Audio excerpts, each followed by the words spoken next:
So, brothers and sisters, peace be with you. So, the Lord comes to give us another word today that help us to enter into our lives, to enter in our spiritual journey. And He gives us this gospel about the sower. The sower went out to sow, and he finds different kinds of soil. And it is beautiful to see Christ in His simplicity through the parables, how He explains to us the whole creation, everything that happens since Adam and Eve to the reality that we live right now. Because the sower is trying to find the perfect soil. The sower is trying to find the good soil in which he can sow his seed so that fruits may come out. And here we see already this plan, this divine plan that God has thought for us, for men, which is what makes us happy, so to say, that is to give fruit. We know that the seed that he's given, that he's throwing, is what speaks about in the first reading, which is his word, that is Christ himself, right? Incarnated, because the word became flesh and dwelt amongst us. But this seed has to enter into a soil that may give fruit.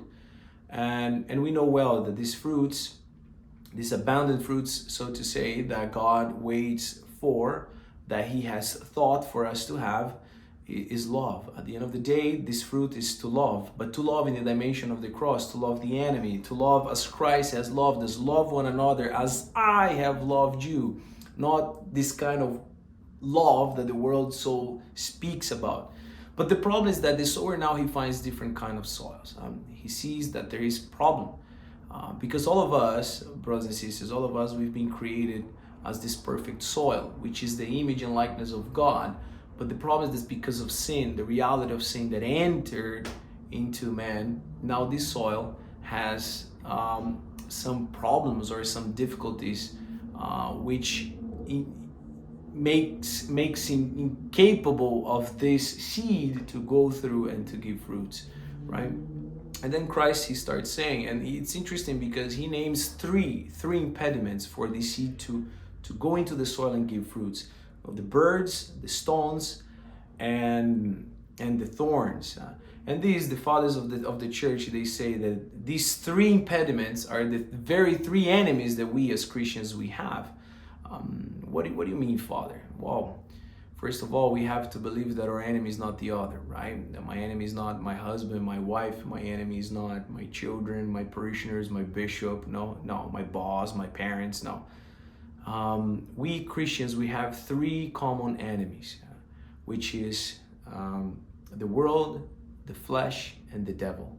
So that's why the birds that come, right, to eat this seed, so to say, this is the image of the pagans, which is the image of the world, that many times come and enter into us, right? The preoccupations of the world, money, success, all these ideologies now, all this pagan mentality that I can do whatever I want with my life, I can do whatever I want with my body because it's my body, my sexuality, all these ideologies, so to say, all these ideas has a way to enter into us, and that becomes an impediment for this seed that is the word of God to penetrate in us, fall in us, and give fruit. And then what is the other one? The rocks, the stone. Like it makes the soil shallow, so the seed cannot get inside. And that's the image of our bodies, right? It's the flesh, because we have, again, the world, the flesh, and the devil. So this stone represents our flesh, and this very thing that obliges us to live for ourselves, right? Flesh, eating, drinking, sex, masturbation, pornography, all those things that hinders us from being open for the seed to come and gives its fruit, right? Is this famous song that in Spanish it says, no, dale tu cuerpo alegría Macarena, right? Give to your body,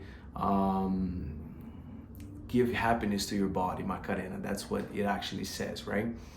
And then the last one, and not the least, perhaps the strongest one, which is the devil, these thorns that suffocates the seed.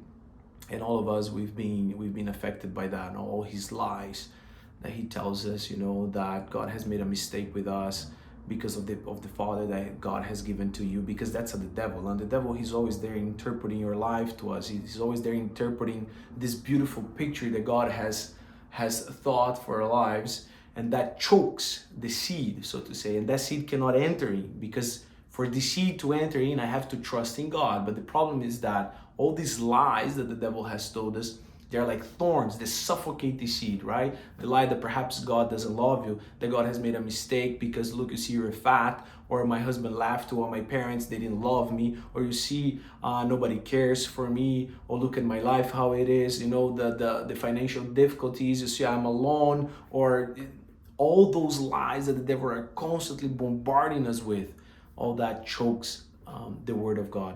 And then that seed cannot enter into the soil. Well, what is the good news, brothers? The good news is that the Lord, he doesn't give up on the soil that he has made. And he's the very one that comes to prepare the soil, to clean it, so to say. How does he do that? With the cross. With the very difficulties that we have today in life, that's how God, it's the instrument that God uses in order to clean the soil, make it ready so that this word may come out. That's why many of the sufferings that you have today, many of the challenges that you have today, those are the very tools that God is using for you and for me to be open. So the soil to be ready to receive his word, and by receiving this word, we may give fruits. So that's beautiful. And at the end of the day, and I finish, at the end of the day, the soil, what is it that the soil has to do? Nothing. Absolutely nothing, just to receive. We also have this very pragmatic idea of how we should be a Christian. We have to do so many things. I have to do so many things, so many sacrifices. And no. Fiat, what do you say in Latin again? I forgot it. Fiat voluntas tua, no? Let it be done to me according to thy word. That's why the Virgin Mary it will always be the image of this perfect soil that receives. The only thing she had to do was to receive. Putting me the seed of your love in me, and receiving the seed, boom, Christ is born. And that's what the Lord wants to do with all of us, right? Fiat voluntas tua in me. So he enters, he puts the seed that is his love in me, and starts growing inside of me, Christ, and then I become another Christ, which is to give fruit. And then you become this beautiful tree that the birds can come. You have shade, you have fruits, that's what Christianity is all about, and that's what the Lord is doing. So courage, brothers and sisters, because the Lord, he does not give up. He does not give up on his soil. He created the soil, and the soil is perfect. The problem is all these things that are there that separate us, that impede the seed to go in and to fulfill our mission. And that's at the end is to love as Christ has loved us. Good, beautiful. I hope that this word helps you, helps me as well, to be another Virgin Mary. Let it be done according to thy word. Your seed in me, that's fine. I'm here, I'm open. Boom.